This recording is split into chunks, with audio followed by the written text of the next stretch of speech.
Halo, bertemu kembali siswa kelas 11 se-Indonesia. Apa kabar hari ini? Saya yakin kita tetap masih semangat dan mari terus berpikir dan berbuat hal-hal yang bersifat positif. Hari ini kita akan bertemu kembali dengan saya, Ainur Rasidha Nasution, dalam pembelajaran bahasa Indonesia dengan materi kita hari ini yaitu teks ceramah. Kamu pernah mendengar ceramah?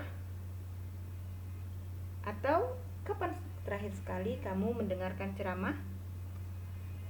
Atau mungkin kamu sudah pernah berceramah di depan umum? Ya. Ceramah apa saja yang sudah kamu dengarkan? Nah, itu adalah pertanyaan-pertanyaan seputar ceramah. Berarti kalau pertanyaan tersebut kamu sudah pahami, kamu sudah memahami pula apa itu ceramah, ya. Nah, berikut saya sampaikan gambar ada seorang ibu yang sedang memberikan informasi atau berceramah di depan audiens. Ini si ibu berbicara, menjelaskan sesuatu di depan audiens atau pendengarnya.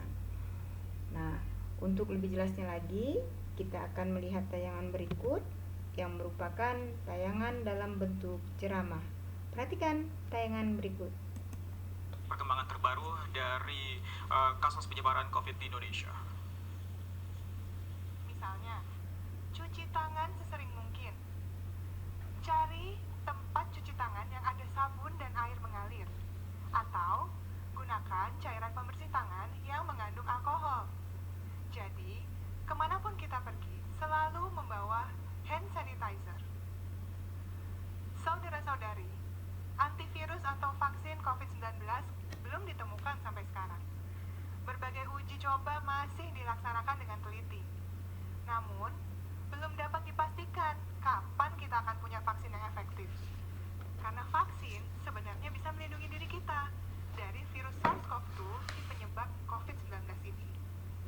Menurut pakar kesehatan masyarakat, perlindungan terhadap COVID-19 saat ini adalah dengan mematuhi protokol kesehatan yang ketat. Tameng kita adalah perilaku yang mengurangi resiko penularan. Menurut Ketua Gugus Tugas Legend Doni Monardo, kedisiplinan melakukan protokol kesehatan tersebut ditambah dengan konsumsi gizi dan perilaku hidup sehat akan membuat kita tetap kuat untuk tetap bersama lawan COVID-19 ini. Dan menurut Presiden Joko Widodo, melakukan keduanya dengan rajin dan bersama-sama membuat kita produktif dan aman dari COVID-19. Masyarakat tetap sehat, negara tetap kuat. Saudara-saudari, ingat, produktif bukan hanya berarti bekerja di kantor atau di luar rumah.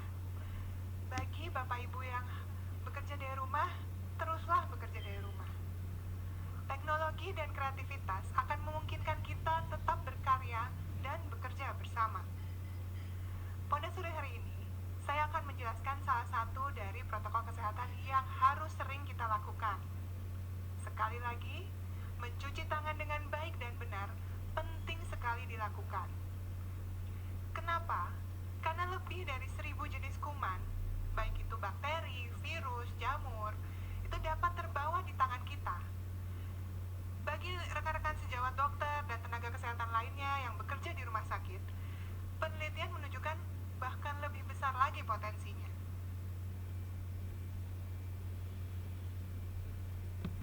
Nah, apa yang kamu saksikan tadi adalah contoh dari sebuah teks yang kita sebut sebagai sebuah ceramah. Contoh dari kegiatan ceramah. Orang yang berbicara tadi itu adalah orang yang berceramah atau orang yang menyampaikan, membagi pengetahuan dari apa yang ia kuasai kepada orang banyak, dan ia berbicara di depan orang banyak. Ceramah sering pula disebut dengan istilah pidato atau dengan istilah khotbah.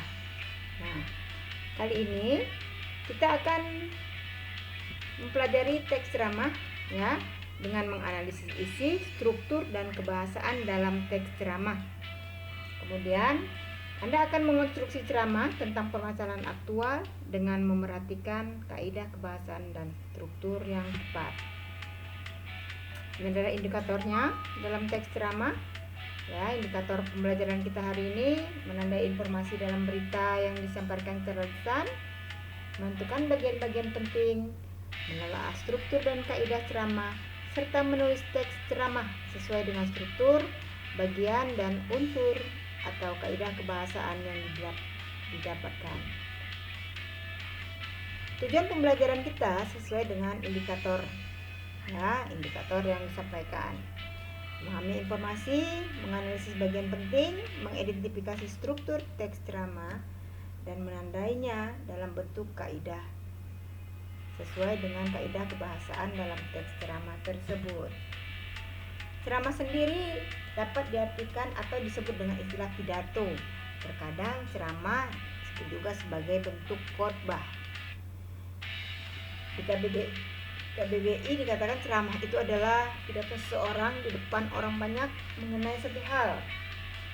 Ceramah diartikan juga sebagai sebuah keterampilan berbicara yang dilakukan di depan umum dengan tujuan memberikan informasi, bahkan membagi ilmu kepada audiens atau penceramahnya. Ada pula yang menyebutnya dengan pidato atau khotbah. Walaupun sebenarnya ketiga hal tersebut tidaklah sama, ya. Ceramah biasanya berisi berita-berita yang sifatnya aktual tentang isu-isu terhangat, sedangkan kalau dia pidato itu biasanya menyampaikan tentang informasi-informasi tentang satu tempat. Kalau dia tentang satu masalah, kalau dia khotbah, ceramah yang dilakukan di depan audiens yang homogen. Biasanya khotbah tersebut disampaikan berisi masalah keagamaan atau keyakinan satu kelompok tertentu dan disampaikan di depan kelompok tertentu tersebut pula, ya. Nah, struktur teks ceramah terdiri dari pendahuluan atau tesis, kemudian ada isi yang berisi rangkaian argumen, dan yang terakhir ditutup dengan sebuah penegasan untuk menyimpulkan kembali secara ringkas pokok-pokok pikiran yang telah disampaikan pada isi ceramah sebelumnya. Kaidah teks ceramah terdiri dari yang pertama melibatkan dua pihak atau lebih. Ada orang yang berceramah dan ada audiens atau pendengarnya. Biasanya orang yang berceramah atau orator selalu menggunakan kata ganti orang pertama, ya, yaitu saya, ya. Kemudian menggunakan kata-kata teknis disesuaikan dengan materi yang disampaikan, dan juga menunjukkan kata-kata yang menggunakan kata-kata yang menunjukkan hubungan argumentasi. Jadi dia menyampaikan argumentasi agar audiens memahami bahwa apa yang disampaikan adalah satu bentuk fakta atau satu bentuk yang memang benar-benar bisa dibuktikan. Karena ceramah merupakan keterampilan berbahasa di depan orang banyak, maka banyak pula menggunakan kalimat-kalimat majemuk, ya, menggunakan kalimat majemuk. Selain itu, kaidah teks ceramah berikut, ceramah banyak menggunakan kata-kata kerja mental, ya, kata-kata kerja yang bersifat mental, dan agar orang lain mengikuti apa yang disampaikan dalam ceramah selalu bersifat menggunakan kata-kata yang bersifat persuasif. Nah, pada pertemuan kali ini Anda diminta untuk menyunting teks ceramah.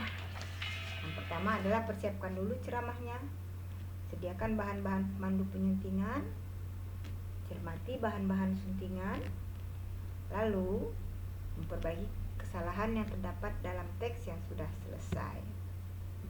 Baik, demikian pertemuan kita hari ini. Semoga apa yang disampaikan bermanfaat bagi kita semua. Salam sehat dan tetap semangat.